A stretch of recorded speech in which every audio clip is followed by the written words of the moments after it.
Christopher, got a second? Oh, hey, Ron. Listen, I've eaten a commissary hamburger for lunch every day for 12 years. I just wanted to make sure this pointless health crusade won't affect the only part of my job that I like. Oh, no, those hamburgers are gone. Red meat can cause sluggishness, heart disease, even impotence. Has the opposite effect on me. You ever tried a turkey burger? Is that a fried turkey leg inside a grilled hamburger? If so, yes, delicious. A turkey burger. You take lean ground turkey meat, you make that into a burger instead of red meat. Why would anyone do that to themselves? What if I told you that I could make a turkey burger that tastes better than any other burger you've ever had? Challenge accepted. Cook-off later today in the courtyard. If I win, hamburgers remain in the commissary. What do I get if I win? The rarest jewel of all. Victory over me, Ron Swanson. I like that. We're on. I humbly place before you my East Meets West patented Traeger turkey burger, an Asian fusion burger made with Willow Farms organic turkey, a toasted taleggio cheese crisp, papaya chutney, black truffle aioli, and microgreens on a gluten-free brioche bun. Enjoy. This tastes as delicious as Beyonce smells. I'm guessing. What is this in here? Saffron? Wow, somebody's got a sharp palate. I love the umami flavor. Stop being so pretentious, Kyle. Sorry. Here's mine. It's a hamburger made out of meat on a bun with nothing. Add ketchup if you want. I couldn't care less. Ron, I'm so disappointed. I thought that you and I were going to have a real challenge. Never mind, this is better. Way better. Yep. Kyle? Sorry, Andy. Ron's is better. Damn it, Kyle. Oh my God, it's so much better. It's crazy. Turkey can never beat cow, Chris. Sorry. I don't understand. I've tinkered with this recipe for years. Granted, it's been a long time since I've had a hamburger.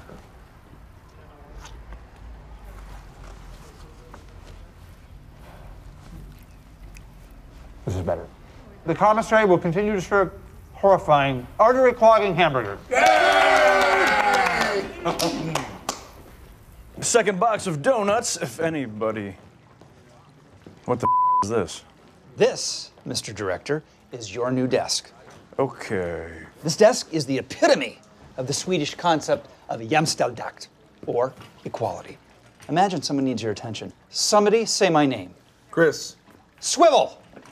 What is it, Jerry? you told me to say your name. And you did a great job, superstar. Someone else say something. You look like a freak. Swivel! April, that is not a very good attitude. I will keep my eye on you. From my circular desk where I can see everything, tiny swivel. See how it works? What about my office and its many walls? That becomes a new public waiting room. And we got rid of that giant pillar that was in front of your door. I loved that pillar. It made it really annoying to stand in my doorway. Well, get over it, because it's gone. You're going to be more accessible than ever. Excuse me. There's a sign at Ramsett Park that says, "Do not drink the sprinkler water," so I made sun tea with it, and now I have an infection. Sir? Sir, are you listening to me, sir? Sir, I'm talking to you! Sir, are you aware that there is waste in your water system? Webster's dictionary describes a pork as park. I'm sorry. Jeez. Okay, so, can we start over? Let's go from that first thing. I said pork, which, by the way, they have a great pork sandwich in the cafeteria today. Ron Swanson. Chris, you have come up with a plan so spectacularly horrible that it might ruin the entire department. No, wait a minute. No, I mean that as a compliment. So it pains me to say this. My department has to go back to the way it was. Give them time. They'll adjust. No, they won't. They're miserable. Tom only performs when there's someone to impress, so marooning him on Freak Island isn't helping anyone. And you made April assistant to everyone? You know who April hates? Everyone. And Jerry can only function if no one's looking. You shine a light on him and he shrinks up faster than an Eskimo scrotum. Well, that's very perceptive, Ron, and very graphic.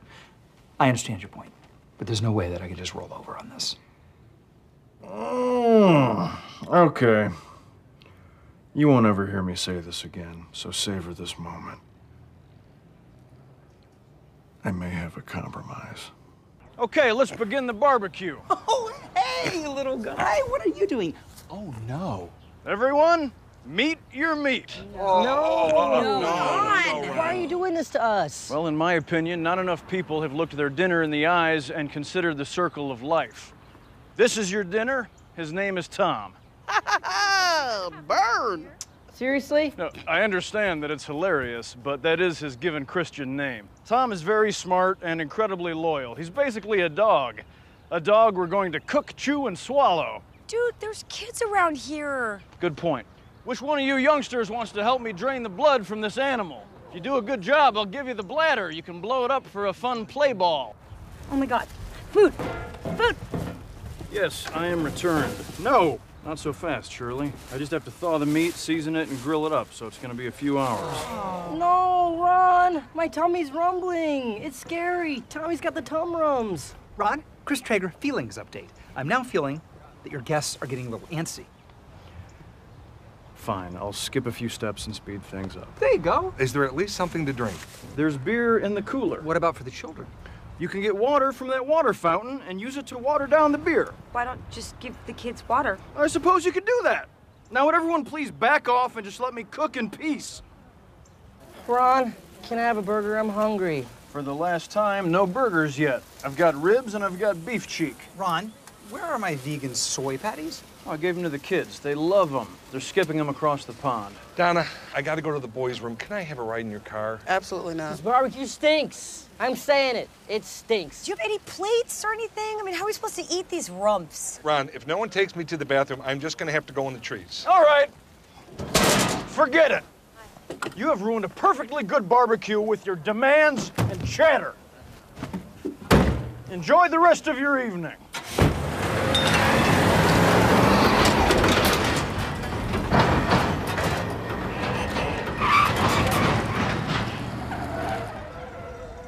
The point of a barbecue is not to do hokey office joke theater.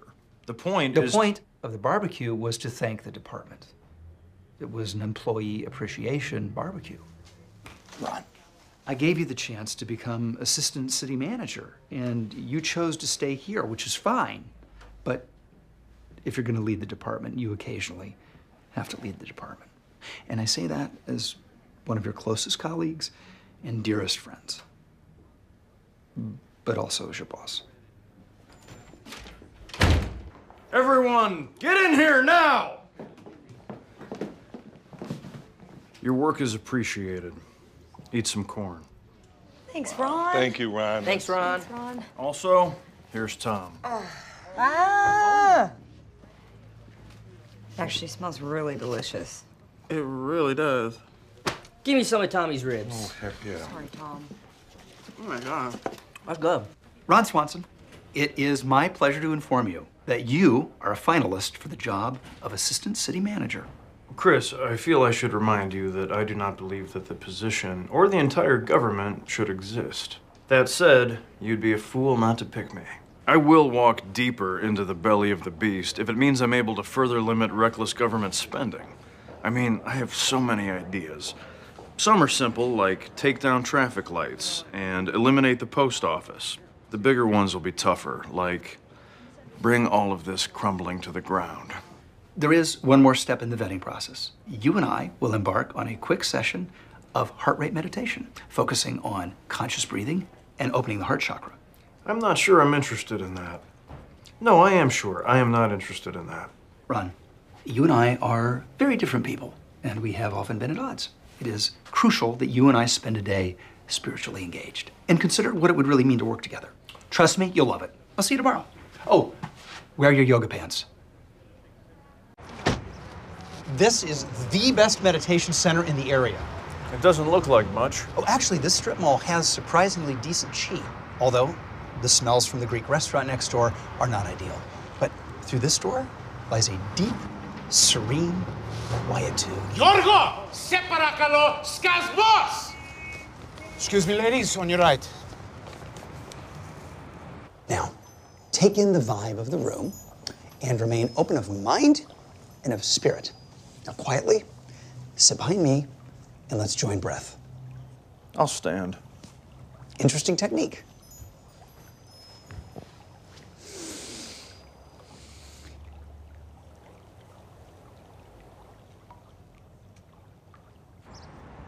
All told, we were in there about 6 hours. And no, I was not meditating. I just stood there quietly breathing. There were no thoughts in my head whatsoever. My mind was blank. I don't know what the hell these other crackpots are doing. Ron, you radiated mindfulness. What were you thinking about? I wasn't thinking at all. Incredible. It takes a ton of work for me to get to that kind of a clear headspace, no matter how hard I try. Don't try so hard. Don't try so hard. Ron, I'm going to try your not trying method right here, right now. Chris, wait. I know this crap is important to you, so I should come clean. I got nothing out of that experience at all. So if you're looking for someone who enjoys meditation... Oh, I didn't expect you to enjoy it. My one reservation about you as a coworker was that you seem inflexible. And merely by agreeing to an activity you're not interested in, you showed flexibility. Ron, you've got the job. You want to head back? I do. But first, there's a hot spinning cone of meat in that Greek restaurant next door. I don't know what it is, but I'd like to eat the whole thing. Ron Swanson, I want to thank you for being so ruthless and cruel in a meeting the other day. You'll have to be more specific. With the Public Works Department about the dam. Ah! What do you say I take you to lunch, and then we can talk about all the projects that you want to get accomplished? That won't be necessary. I don't have any projects. I hate projects.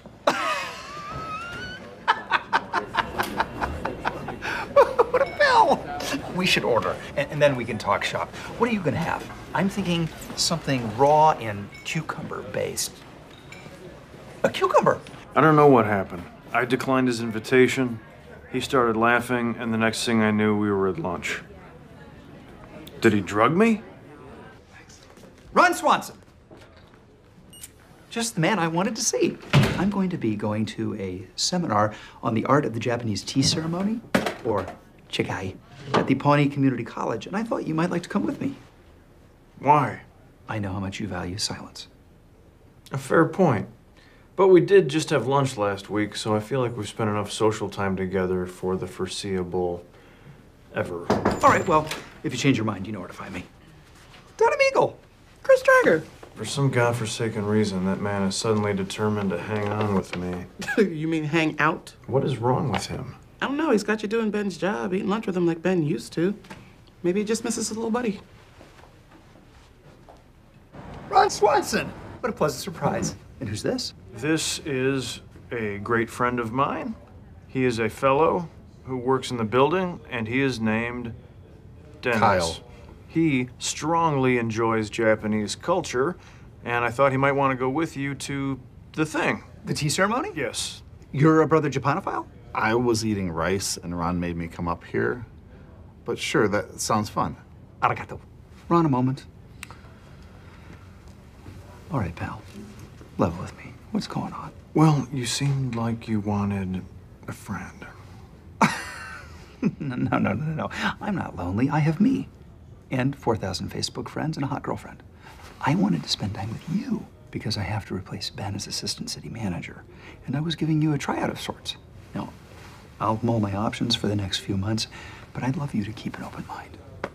Kare-san, arigato.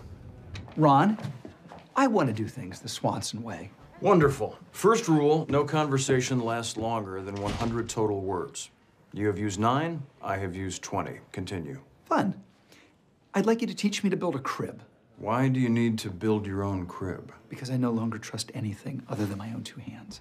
It is debilitating, but exciting. Okay, we'll go to my wood shop at lunch. Wonderful. Look at us, both standing on the cusp of fatherhood. I know we haven't spent a lot of time together, but I hope... 100. Thank you for the woodworking lesson, Ron. This whole crib recall thing has got me literally rethinking everything I thought I knew about parenting. What sleep method will you be using? Ferber? Sears? Swanson method, where you close your eyes and fall asleep. I really wish Ron would engage. But he exudes so much wisdom that I can learn parenting tips simply by being in his presence. Someone like Ron is teaching, even when they're not teaching. Does that make sense? My anxiety has kept me up for over 50 hours. If a joint is properly fashioned, all you need to do is guide it into place. All you need to do is guide it into place. What I get from that is, when parenting, sometimes a subtle hand is more effective than a strong one. This is already so much more helpful than the last book on parenting I read, Rad Dads, by Apollo Anton Ono and Sean White. Ron, why did you throw that wood away? It's unstable. It's no good. I just don't understand the throwing away the wood metaphor. What's the lesson? Oh, I know. It's potty training. That trash can is the toilet, and the wood was the feces. Chris, I'm not teaching you anything. We're just building a crib. No, I know you're not consciously teaching me anything. I'm just trying to siphon off some of your calm, centered wisdom through metaphors. Metaphors? I hate metaphors. That's why my favorite book is Moby Dick. No frou-frou symbolism, just a good, simple tale about a man who hates an animal. That's enough for today, I think. An organized child is a... No. Ron, what's this? The crib I built, I'm giving it to you and Ann. It's perfectly safe. I tested it by hitting it with my truck. Well, Ron, I can't accept. This is for your baby. Well, there's more than one crib tree in a forest. That's not a lesson, by the way, just a comment on lumber availability. It's beautiful, thank you. Nobody has all the right answers in parenting, including me. And that toxic crib you bought won't be the last mistake you make. But a man who is this worried about making all the right choices cares very much. That's all that matters. You'll be a great father. Thank you, Ron. For the crib and the advice. It's much better than any metaphor. Does the white whale actually symbolize the unknowability and meaninglessness of human existence? No, it's just a fish. Think of yourselves as engineers steering a locomotive of positivity that runs on team power. First of all, you don't steer a locomotive. The tracks do. Second, there are only 3 ways to motivate people: money, fear, and hunger. Oh, I disagree. What about encouragement, appreciation, and smiles? When people feel supported, they will literally explode with productivity. Can you guys just figure out which way is better and tell me so we can leave? Thank you for your input, April. But the Katumps requires that we follow a very specific syllabus. You're not being very inclusive, Chris. I feel like my input isn't being appreciated. You've killed my spirit. My spirit blood is on your hands. My God, I've taught you so much already. Ron, I propose a challenge to see whose motivational methods are more effective. Challenge accepted. I don't want to seem overdramatic, but this is literally a battle for April's soul. I don't want to seem overdramatic, but I don't really care what happens here. Jerry Gergich, I need you to stop whatever it is you're doing and file as many of these as you can. Wow, Duraflex cut top A350s in deep maroon. The honor is all mine. Well, I knew you were the man for the job. You are smart and capable, and I believe you can accomplish anything. Well, thank you so much. You got it, champ. Get filing. Oh, I can't. That is one motivated worker bee. You guys doing experiments on Jerry? Yes. Cool. Jerry, stop filing those red folders at once. Begin filing these blue ones. Oh, sorry, Ron. Promise Chris that This is the top priority. I need these blue folders done now. You can eat when you have finished. File! Oh, my goodness. Money, fear, hunger. Okay, final tally. Jerry filed 268 red files. Yes. And 384 blue files. Yes. Wait a minute, how is that possible? Well, he was so happy when you told him he was doing a great job that he spent 20 minutes on the phone telling Gail about it. And the prosecution rests. Not so fast. He may have filed more blue ones, but they're almost all filed wrong. Not surprising, since he was a mess after you talked to him. Another fascinating edition of Katumps. We may never know conclusively which way works better, but I do know this. When we first started the seminar, I hoped to be able to engage you in the process. And by that measure, I succeeded. And I predicted that I would learn nothing from this process. Mission accomplished. What did April write? Where is April? I will pit Ron and Chris against each other. They'll argue about dumb stuff that doesn't matter, and I will bail. Then I'll steal $20 from Chris's wallet and buy pizza with Andy. Oh, and I'll also steal Ron's watch just for fun. I think April will be a fine manager. I agree. It's my favorite kind of battle. 2 men enter, 1 me leaves.